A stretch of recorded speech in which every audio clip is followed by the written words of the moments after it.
दोस्तों, PM Modi Japan पहुंचे हैं और सबसे बड़ी बात यह है कि ये सिर्फ एक नॉर्मल डिप्लोमेटिक टूर नहीं है। यहाँ चल रहा है इंडिया के फ्यूचर का ब्लूप्रिंट। जापान ने अपना इन्वेस्टमेंट टारगेट बढ़ाकर $68 बिलियन तक ले जाने की बात की है। मतलब एआई, सेमीकंडक्टर्स, ग्रीन एनर्जी और इंफ्रास्ट्रक्चर जैसे फ्यूचर ओरिएंटेड सेक्टर्स में डायरेक्ट बूस्ट। और सबसे आइकॉनिक सिंबल है मुंबई अहमदाबाद बुलेट ट्रेन, जो इंडिया जापान के बीच के ट्रस्ट और टेक्नोलॉजी ट्रांसफर का लिविंग एग्जाम्पल बन गया है। इस विजिट का इकोनॉमिक इंपैक्ट सीधा भारत की ग्रोथ स्टोरी को एक्सिलरेट करेगा। इस विजिट का दूसरा सबसे बड़ा गेम चेंजर है स्ट्रेटेजिक फ्रंट। इंडिया और जापान ने डिसाइड किया है कि 2008 का सिक्योरिटी कॉर्पोरेशन एग्रीमेंट अपग्रेड होगा। मतलब डिफेंस हार्डवेयर से लेकर जॉइंट मिलिट्री ड्रिल्स तक दोनों कंट्रीज अपनी तैयारी और कोऑर्डिनेशन और स्ट्रॉन्ग कर रहे हैं। ये सिर्फ एक सिक्योरिटी डील नहीं, बल्कि इंडो पैसिफिक रीजन में एक क्लियर सिग्नल है कि भारत और जापान एक साथ मिलकर चाइना की असर्टिवनेस को काउंटर करने के लिए रेडी हैं।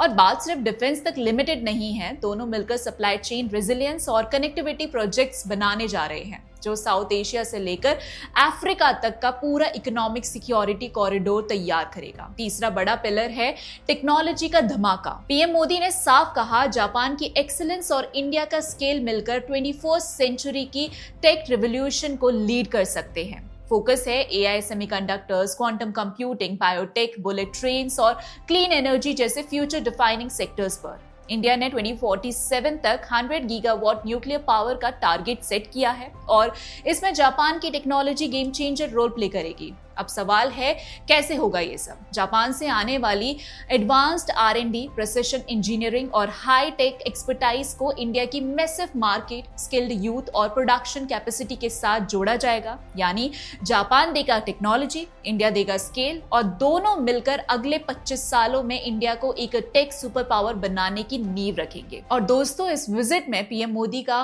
टोक्यो में जो शानदार स्वागत हुआ, चाहे इंडियन डायस्पोरा की वार्मथ हो या जापानीज लोगों की रिस्पेक्ट, उसने एक बार फिर दिखाया कि भारत जापान के रिश्ते सिर्फ एग्रीमेंट्स तक सीमित नहीं, बल्कि एक इमोशनल बॉन्ड है। टोक्यो की गलियों में हजारों लोग, खासकर इंडियन डायस्पोरा, मोदी जी का नाम लेते हुए नारे लगाते नजर आए। लव यू मोदी जी, और जब तक सूरज चांद रहेगा मोदी तेरा नाम रहेगा। उनके लिए क्लासिकल डांस और म्यूजिक परफॉर्मेंस भी रखे गए, जहां कथक और भरतनाट्यम जैसे पारंपरिक नृत्य मोदी जी के सम्मान में पेश किए गए। सिर्फ भारतीय ही नहीं, बल्कि जापानीज लोग भी स्वागत में शामिल हुए। कुछ महिलाएं राजस्थानी पोशाक में मोदी जी का अभिनंदन करते नजर आईं। पधारो हमारे देश जैसे लोकगीत गाकर उन्होंने एक अनोखा कल्चरल फ्यूजन पेश किया।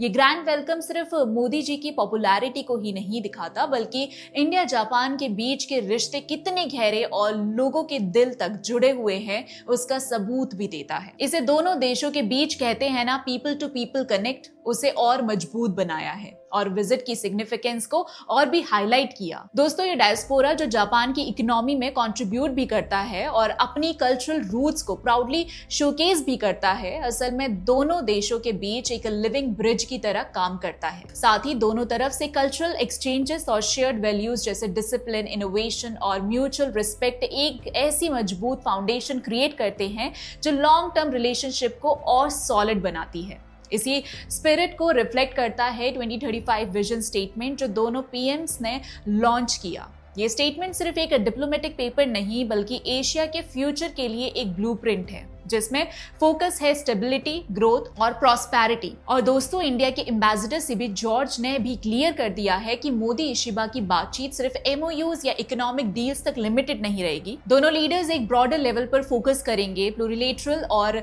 मल्टीलेटरल फ्रेमवर्क पर, स्पेशली क्वाड पर, जो इंडो पैसिफिक में पीस और स्टेबिलिटी का एक बड़ा पिलर माना जाता है। अब आप सोच रहे होंगे प्लूरिलेटरल और मल्टीलेटरल में फर्क क्या है? सिंपल है, मल्टीलेटरल मतलब जब बहुत सारे देश एक ही फ्रेमवर्क में आके काम करते हैं, जैसे यूनाइटेड नेशंस, जहां दुनिया के लगभग सभी देश एक प्लेटफॉर्म पर बैठे होते हैं। प्लूरिलेटरल थोड़ा छोटा वर्जन होता है, मतलब एक सिलेक्टेड ग्रुप ऑफ कंट्रीज जो किसी एक स्पेसिफिक इशू पे साथ आते हैं, जैसे ट्रेड एग्रीमेंट्स या टेक्नोलॉजी पार्टनरशिप। मतलब एक लाइन में बोले तो मल्टीलेटरल इज इक्वल्स टू सब, और प्लूरिलेटरल इज इक्वल्स टू वो सिलेक्टेड देश जिनके इंटरेस्ट कॉमन हो। जॉर्ज ने कहा कि आज के टाइम में जब ग्लोबल जियोपॉलिटिक्स और जियो इकोनॉमिक्स ट्रम्प की ट्रेड वॉर की वजह से काफी हीटेड है, तब इंडिया जापान की मीटिंग और भी ज्यादा क्रूशियल हो जाती है। सीधी सी बात है दोस्तों, जब इंडो पैसिफिक के दो बड़े प्लेयर्स एक टेबल पर बैठे हैं तो डिस्कशन सिर्फ बिजनेस डील्स या MOUs तक लिमिटेड नहीं रहेंगे, बल्कि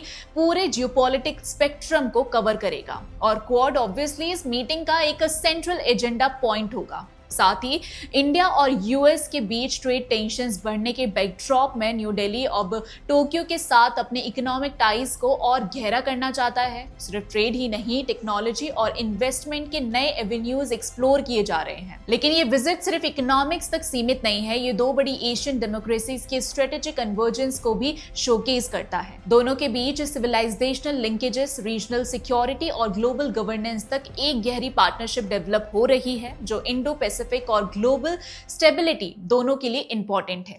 अब दोस्तों, पीएम मोदी की जापान विजिट पर आपके क्या विचार हैं, हमें कमेंट सेक्शन में जरूर बताइएगा। और वीडियो पसंद आई हो तो लाइक, शेयर और चैनल को सब्सक्राइब करना ना भूलें। इसी के साथ मिलते हैं अगले वीडियो में, तब तक के लिए जय हिंद।